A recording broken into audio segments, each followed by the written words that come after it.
राम राम साथियों, मैं नील चौधरी कृषि वर्ष द यूनिवर्स ऑफ एग्रीकल्चर की जनरल एग्रीकल्चर सीरीज में आप सभी का हार्दिक स्वागत करता हूं। इस जनरल एग्रीकल्चर सीरीज के माध्यम से अपन जो जनरल एग्रीकल्चर के टॉपिक हैं अलग अलग पार्ट के अंदर अपन उनको कवर करेंगे।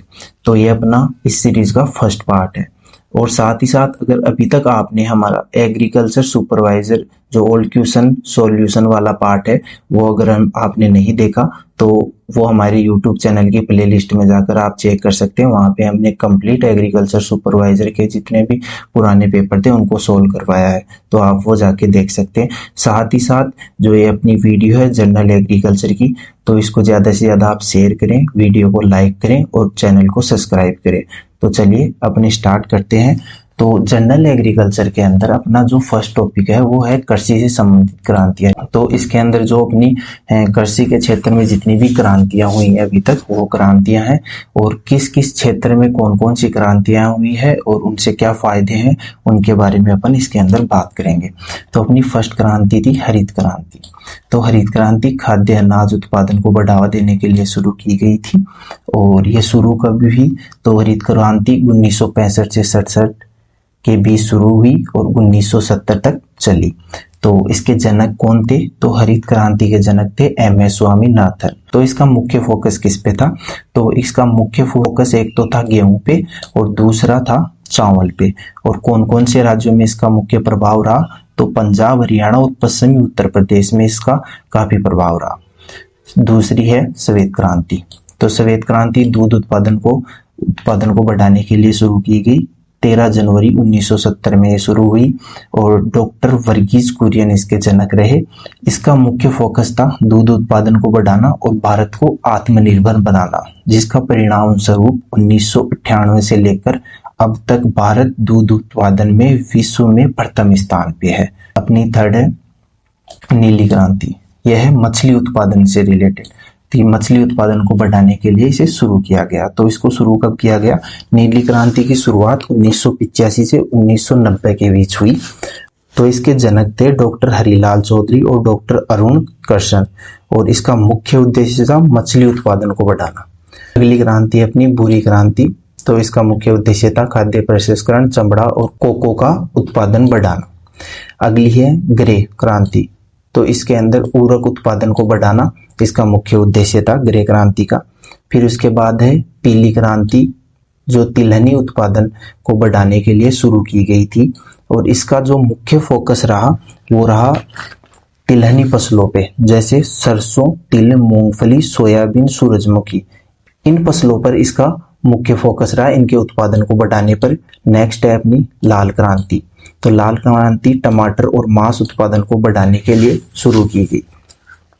तो ये 1980 में शुरू हुई।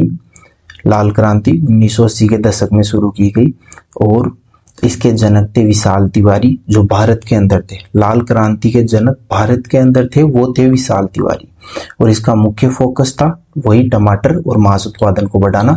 इस क्रांति का मुख्य फोकस था।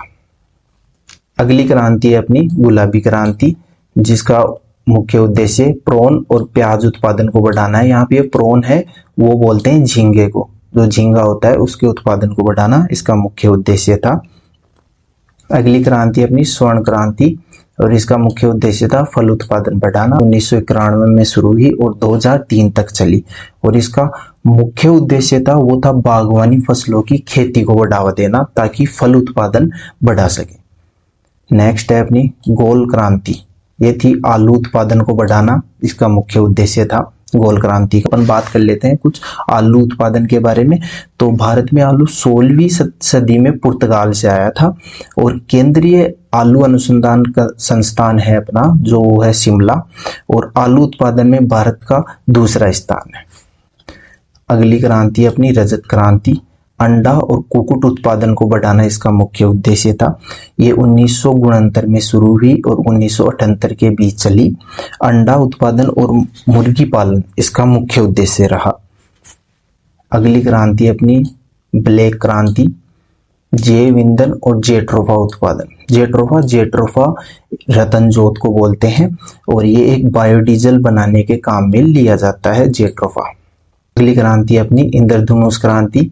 ये कृषि के सभी क्षेत्र इसके अंदर आते हैं, जैसे कृषि के सभी क्षेत्र, हरित क्रांति, श्वेत क्रांति, नीली क्रांति, ये सभी इस क्रांति के अंदर आते हैं। इन सभी को इंद्रधनुष क्रांति बोलते हैं। नेक्स्ट है परभनी क्रांति, जो भिंडी की एक किस्म है और म्यूटेशन ब्रीडिंग द्वारा विकसित की गई है, और ये येलो वेन मोजेक वायरस प्रतिरोधी किस्म है परभनी क्रांति। नेक्स्ट है गोल्ड रेशा क्रांति, जूट उत्पादन को बढ़ाना इसका मुख्य उद्देश्य रहा। नेक्स्ट है रजत रेशा क्रांति, कपास उत्पादन को बढ़ाना इसका मुख्य उद्देश्य था। अगली है बादामी क्रांति, बादामी क्रांति मसालों के उत्पादन को बढ़ाना इसका मुख्य उद्देश्य था। मीठी क्रांति, मीठी क्रांति गन्ना उत्पादन से रिलेटेड थी, गन्ना उत्पादन को बढ़ाना इसके अंदर मेन फोकस रहा कि गन्ने के उत्पादन को कैसे बढ़ाया जाए, इसका मुख्य उद्देश्य था। तो साथियों, आज की वीडियो में इतना ही। वीडियो को ज़्यादा से ज़्यादा शेयर करें, लाइक करें, और साथ ही साथ इस जनरल एग्रीकल्चर सीरीज के नेक्स्ट पार्ट के लिए आप हमारे चैनल को सब्सक्राइब करें और साथ ही साथ बेल आइकन को ऑन कर लें ताकि आपको नोटिफिकेशन मिल जाए नेक्स्ट क्लास का। धन्यवाद साथियों।